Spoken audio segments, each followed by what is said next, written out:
Diaries of a Madman. Written by What Must I Do? Chapter 2. Blue Moon, Part 1. Nothing much really happened in the following month. The ponies that got used to seeing me around and eventually stopped flinching when I made sudden movements. Twilight started to let me out alone. God, that makes me sound like a pet. But it's the truth. The ponies were afraid of me. Those that never talked about me, at least. After the lesson about Zecora, a lot of them seemed to be ready to talk, if not necessarily willingly. Spike's birthday was a small high point, but I'm not much of a fan of parties like that. He almost had a fit when I told him to stop being a greedy asshole and dragged him away from stealing a ball as a gift, but he got over it. I also taught Pinkie Pie all manner of human vegetarian recipes. I wasn't able to remember most of them perfectly, and I wasn't exactly a chef to begin with, but she was able to recreate all kinds of good stuff, just from what I was able to remember. Enough that she was able to convince her employer, a husband and wife with the last name Cake, to offer them the side instead of just having desserts. I don't think they got very popular, but a lot of them did have a niche crowd that were willing to try new things. Another minor point is that I started having horrible dreams about some weird fucked up chimera. I don't remember much about them other than the two hands. One was a paw and the other was like a bird's talon. It seemed as though the chimera wanted me to do something, but I had no idea what. They were all jumbled and confused and yet strangely horrifying. The night Applejack and I got Rainbow Dash drunk was definitely quite an event. Admittedly, I could have easily entered the distillation process a day rather than a month. I could have done that, but it risked poisoning our subject. As I said, this was my first time making booze. I would rather give myself a little bit of leeway, should anything go wrong. And while I won't say I didn't do some tests of the brew myself, you can't prove anything anyway, so shut up. We decided to do it on the farm, as there would be fewer witnesses that way. Plus, Twilight wouldn't yell at us for being grossly irresponsible. Are you sure you want me to do this? Rainbow Dash asked. This was Applejack's idea. Why can't she test it? Because this is an experiment, I answered, and she's helping me run it. It wouldn't do for a scientist to test a product on himself and then expect to be able to properly study the effects. Well, I thought she was helping you with this thing. I thought Twilight was the egghead. She retorted. Because it's my apples he's using for the formula. It's also my apples that'll be making more of their stuff if we decide it's okay for you to try it. So, hurry up and try it. Now, a few disclaimers before we start. I said, first, do not try to fly if you do get drunk. I cannot stress this enough. Do not fly. I don't know how this will affect you. I will tie your wings to your body if you do try to start to fly. Second, I don't know how much of this it'll take to make you drunk, so we'll go with P for plenty. Third, if you need to, aim for the bucket. And fourth, don't blame me when you wake up. Wait, what were those last two? She asked. Don't worry about it. Let's just get this started. I passed her the first bucket of Applejack, and she hesitantly started drinking. Hey, this isn't that bad. With that, she started at it with a bit more gusto. The first bucket quickly emptied, and I passed her the second one. It's got a bit of a kick to it, though. She shuddered for a moment before starting on the second. She finished it and reached for a third, but I stopped her. Let's see how you handle what you've drunk first, I said. She was putting this stuff down. I was hoping it'd be enough left over for her personal stash, but if she could handle too much more, I might not. All right, I guess. She took a step and immediately fell on her ass. So, it turns out ponies can get drunk. One bucket was probably enough. Interesting. While I was noting my results and Applejack was laughing, Rainbow Dash was struggling to get back up. I must have tripped on something. Stupid farm. This was punctuated with another attempt at walking that somehow flipped her on her back. Now, that just shouldn't be possible. Slurred speech, trouble walking, impaired thinking. Well, Applejack, we got Rainbow Dash drunk. Very drunk. What happens if he tries to fly? Applejack asked. Think she might get hurt? If she tried to fly, the moniker Rainbow Crash would be very appropriate. As to her getting hurt, well, I think she has bones of steel. You and I have both seen her make crash landings that would kill a human, but she just shrugs them off. Titania might be more appropriate, with the speed she flies. Well, what can we really do to her in this state? Applejack asked. I mean, it is funny watching her stumble about and fall, but we get to see her do that every day. Well, it's another stickling point about alcohol, is that it supposedly lowers inhibitions. A lot. If you have any male ponies you want to play a great prank on, we could sick Rainbow Dash on them and then might try to flirt with them. We just have to be ready to step in case it gets out of hand. Or we could play truth or dare with her and get her to do something funny or stupid or get some secrets out of her.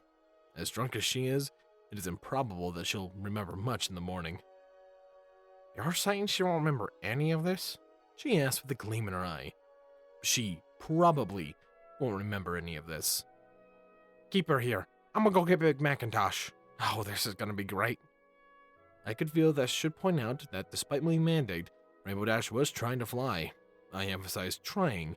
I was watching her with some interest during the previous conversation and noticed, much to my amusement, that she couldn't flap her wings in unison. When Applejack left, I walked up to her. How are you flying? You don't have any wings, she yelled at me, perhaps thinking her imagined rustling wind would somehow steal her words. Special human trick. I winked. Don't tell the others, it's my trump card. I love playing with drunk people. I know you're probably not very lucid right now, but how are you feeling? I asked, ready to write down a response. Truth be told, I don't know why I was really bothering to record any of that. I already knew exactly what Twilight would say when she learned what we did. How am I feeling? She slurred. I'm the greatest flyer ever, and I'm going full speed through the skies. How do you think I feel? It's amazing. Subject feels elation and is having delusions.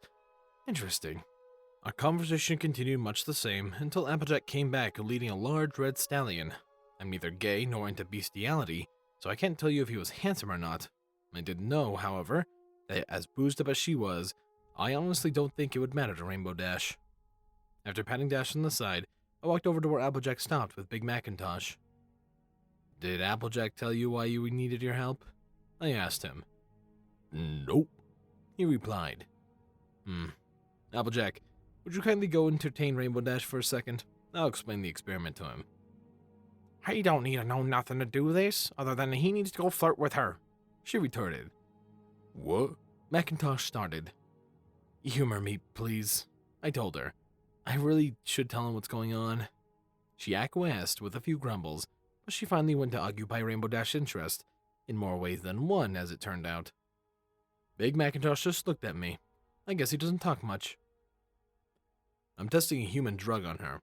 Basically, it lowers her inhibition so she'll do things she wouldn't normally do. It's only temporary, so I would like to test the effects while I still can. We've tested a few things already, but we haven't tested her social inhibitions. That's where you come in. If you do the same casual flirting and see how far you can get with her, that would be a big help. She probably won't remember anything tomorrow, and if she does, we'll just tell her as part of the experiment. You want me to take advantage of her? Longest sense out of him yet. Don't worry about that. Applejack and I will be watching the entire time. We'll step in if things get too far or don't appear to be going at all. If you don't trust me, you should be able to trust your sister. He sighed and shrugged. Yep. Great. Oh, and try to make sure she doesn't either manage to fly or try to run off. Now, tell your sister to come back and start up a conversation. Do whatever it is that male ponies do to attract female ponies. I'd fucking burst out laughing if he displays himself like a peacock. He looked at me dubiously, but did as I asked. When Applejack got back, I could see that she was trying hard not to laugh. Oh, this is gonna be great. Remember, not a word to the others, I said. I sure as hell don't want to get in trouble for this. If anything goes bad, we blame Spike and hope we get off scot-free. Why Spike? Because he had help making this brew, and he doesn't know what we had to plan for it, but he does know what it does. He almost blew up half the lab with us in it, before I managed to get his mouth shut. We made more casual talk as we watched Big Macintosh work his manly magic. Sadly, we were too far off to hear what they were saying, but we could see their reactions. Eventually, our talk tapered off as we watched. Macintosh was obviously uncomfortable, but it didn't look like Rainbow Dash noticed much. We could hear the too loud drunken laughter from where we were. I'm willing to take that as a sign that the experiment was a success, I said. Think we should call it off for now, before we risk it going too far? Nah, not yet. Big Macintosh, he doesn't get into town much. Doesn't have much practice with the mares. This might give him some confidence. What works on Drunken Rainbow Dash probably won't work on most mares, but if you think it'll help, we can wait and see. I will cut it off if I think things are going too far. As it turns out, it didn't have to. Big Macintosh did it himself, motioning us forward, and we met him halfway. Don't ask me to do that again, Big Mac said. He was a very big pony, one that I didn't like the idea of screwing with. Don't worry, I said. I have no plans of making more of the drug. It is dangerous if not controlled. I looked pointedly at Applejack as I said the last bit. How did your conversation go? You were right about her inhibitions being lowered. You were wrong about needing a stallion. With that, he walked away. Well, there's another suspicion confirmed. I looked at Applejack. Not a word to anyone. Let's hope she doesn't remember this. Whatever she said in reply was lost as suddenly I saw Rainbow Dash stumble forward and not get up. Apparently she finally passed out. I ran out to check up on her, making sure her head wasn't facing up. What's wrong with her? Applejack yelled, trotting up. She just passed out. That's a common side effect of too much alcohol. She should wake up in the morning with a splitting headache. I don't know if horses can throw up, but if you can, she probably will. She'll need several buckets of water, too. If you have either an empty bed or an empty haystack in the barn, I can stay the night and make sure she's fine in the morning. Do you want to just leave her here? That seems a might bit dangerous. If you want to move her anywhere, we could. You just have to carry her the whole way. I know I'm not strong enough to lift up one of you ponies, and she probably would recuperate better without the sun in her eyes when she wakes up. Maybe I wasn't clear. Wherever she sleeps is where we'll be sleeping. Well, toss her over your shoulder or something and we can get her ass inside. Hey, maybe you can put her in your bed. Mess with her when she wakes up. Ah, shoot. That'd be real funny, but I ain't willing to risk it. She might get upset, she said, lifting the lazy blue horse up and unceremoniously tossing her over her shoulder. And into the warm house the three of us went, Dash already starting to snore in her probably uncomfortable position. Later that night, I found myself pacing around Applejack's farm. It was a typical fall night, colder than an ex-wife's heart, but it was much preferable to trying to find sleep and nightmares in the warm house. I was cresting a hill, wondering what might be causing them, when I heard a slight whooshing sound and a louder crunch of broken leaves behind me. Without turning, I said, "Nice night. Bit cold, though. Ain't too cold to be flying, I'd say." There was a small silence, what I assumed was shock. Then, deciding to play my game, an unsure and feminine voice replied, "Aye, 'tis a bit cold, though the beautiful night makes the flight worth it." "Shame we have a new moon. I would love to see this area in the moon's light." "We don't know about that. The stars are light enough and there are many activities. One could hide in the dim light of a new moon." "We?" "Many activities, of which are illegal, and, my lady, I am no thief, unless you find yourself wanting a heart stolen." Man, I didn't know how much I would come to regret saying that. "Oh? We seest thou walking away from the farmhouse near Forest of Evil, late at night. A night thou thyself is darker from a new moon. Thou art also a creature of unlike we have never seen before. 'Tis a feat most difficult. Thou may not be a thief, but thou do appear to be fleeing. What dark scene will we see if we return to the house thou leaveth behind?" I turned at this, thinking her question was an insult. In the darkness I could see nothing of her silhouette. However, for some reason, it was a moving silhouette. She appeared to be in a dark Pegasus with some kind of strangely moving hair, but when she shifted her head, I saw a glimmer of a horn and gasped. I am rarely speechless, but I have to admit it was incredibly surprising running into one of the princesses. "Don't worry, Navarone. Our sister told us about thee. We know what thou art." I could only mumble something, still too surprised to do much else. "Every pony we meet seems to have the same reaction to us. Are we truly so terrifying?" "Surprising is more like it," I finally managed to say. I wasn't expecting to find one of the princesses of the realm out in the middle of an orchard late at night, alone at that. "We are hardly alone, Navarone. We simply left our escort back a ways, since they seem to so often drive ponies away in fear. We don't know why. We are their princess. They should trust us," she finished in a booming voice, making me wince. While it might have something to do with the loud voice, or your use of we instead of I. Now, I don't know how fashions go here, but I don't imagine such things are still terribly popular. Tradition demands it. She continued with her booming voice. The only reason we stopped to thy casual speak is because thou initiated it. Traditions change. Why stick to an outdated system when it makes your subjects uncomfortable? Why should we be forced to change to their desires? We are royalty. I hope Equestria doesn't have executioners. Because you can force obedience, but not love or loyalty. You can make people obey you, but you can't make them love you. Forcing them to adapt to traditions older than any of their memories will not endear them to you. She stood to her tallest height, which put her a head few inches over mine. Enough to her to think that she had some manner of intimidation effect, I suppose. However, the only thing I was afraid of was her magic, or perhaps her ability to order me killed. Thou art insolent, disrespectful, and... she said, lowering her head a bit and dropping the booming effect. Correct. I have visited a few small townships, here and there, usually late at night and during festivals of some such. They flee at the sight of us, my escort and I. You also have to remember that until a few months ago, you were sort of their biggest boogeyman. No matter how hard you try, most ponies will take some matter of time to get used to you. And yet you, seem to be fine with us, me. Does thine heart know no fear? Not hardly. I just wasn't around when you were to be feared. As far as I'm concerned, you were always Princess Luna. Though I have to admit, I am very honestly surprised to see you here. What would bring you here now? We have heard that thou art plagued with doubts, and we thought we could perhaps assist. But truly, 'twas the most happenstance that we found us together this night. When we found that thou weren't in the library, we decided to go flying for exercise. Sounds fun, I guess.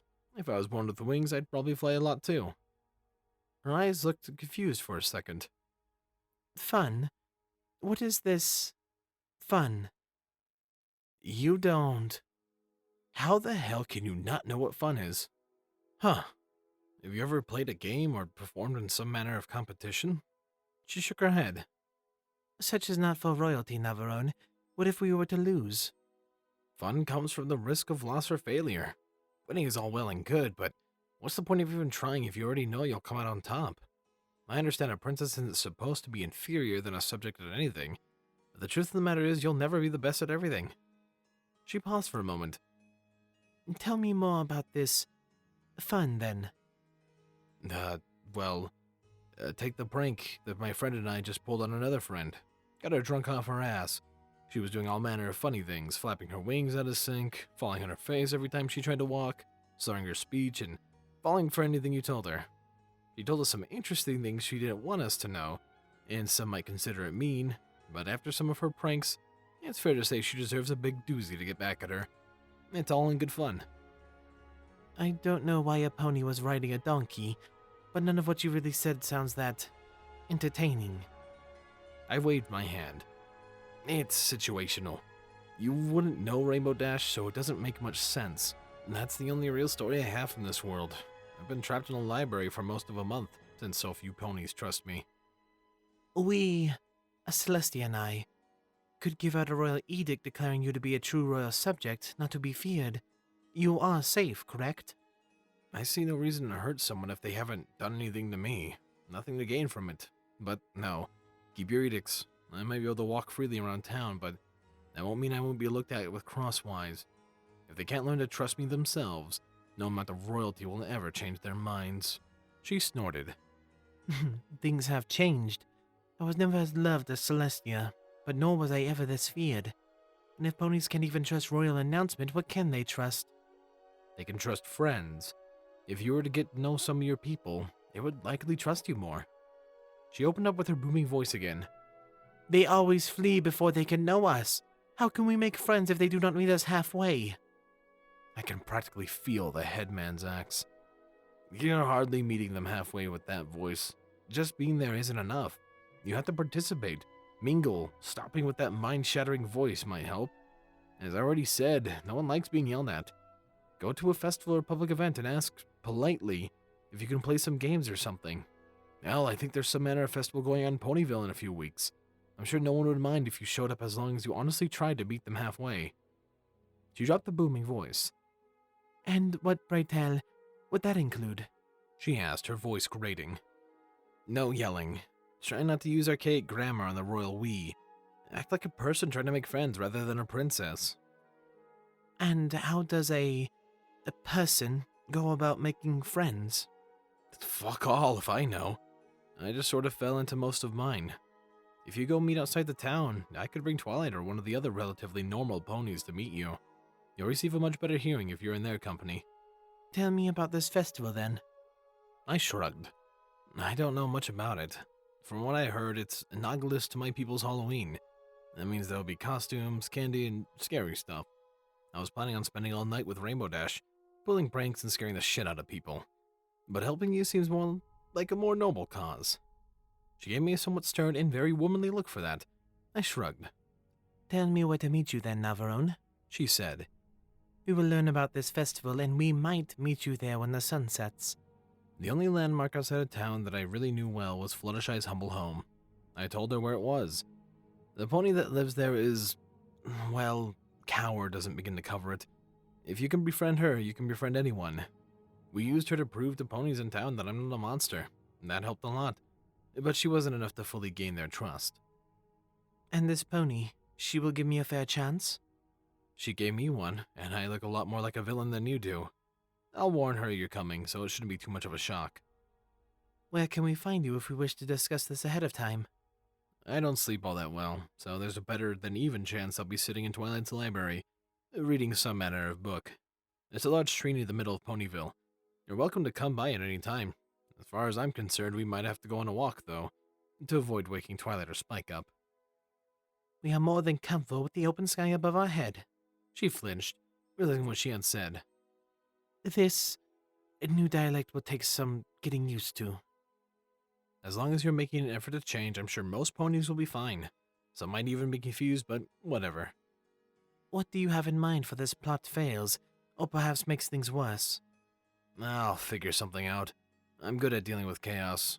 Or if I can't do it, I'm sure Twilight can. Her plans are generally too meticulous to fail, as long as she has time to execute it properly. As I later found out, that was probably about as bad as lies I could come up with. I will take your assurance on this matter, then, Navarone, until we meet again. She spread her wings wide and jumped straight into the air. Another thing we need to work on. Her iciness. The rest of the night passed mostly uneventful, with the exception of nearly twisting my ankles and some of the ruts worked into the farmland. There we go. I'm hoping not to break this into 4 parts like I did with the first chapter, but given the size, I think we'll be fine. And also, what an interesting meeting with Luna. Right off the bat, I was honestly surprised. I was expecting her to come a little later down the line rather than chapter 2. What I don't mind that came a little bit too early are how generous my donators are. Thank you, my tier 1 Patreons, Chase Lemaster, Starlight Blaze, Stu Hex, Dying Tiny Equine, and Squall Windfeather. My tier 2s, Captain Blue Shadow, Solus, HKH4 aka Texture, The Animated Ghost, and of course a large thank you to Silent Titan, who was the requester of this series. I hope you guys have enjoyed. If you want other ways to support my channel, well, your viewership is more than enough. However, leaving a like, comment, and subscribing does help a lot and I appreciate it a ton. Anyways, this has been Firehearth. Have a wonderful day.